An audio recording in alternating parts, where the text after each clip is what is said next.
Iz dana u dan s patrijarhom Pavlom. Hristos ima i božansku i ljudsku prirodu. 6. i 19. januar. Bogojavljenje.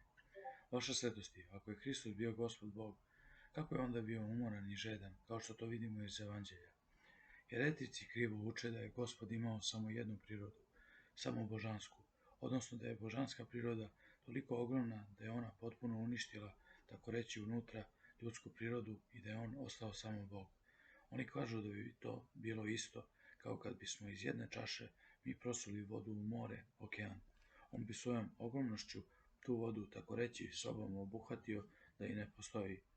Ta logika ljudska u odnosu na božanske stvari razume se suviše je plitka, kratka i nedovoljna. Ako Gospod kaže, žedan sam, kako onda mi, ljudi, možemo da kažemo, nisi ti, Gospode, žedan, jer si ti Bog? Mi znamo da on kao Bog nije žedan, ali kao čovek jeste žedan. Kada evanđelista kaže da je Hristos umoran, zar mi da kažemo evanđelisti da mi znamo bolje nego on da Hristos nije umoran? I tako redom. I na krstu on je stradao i umro po svojoj ljudskoj prirodi, ali on jedna ličnost. Stradao je bogočovek. Stradao da bome svojom ljudskom prirodom.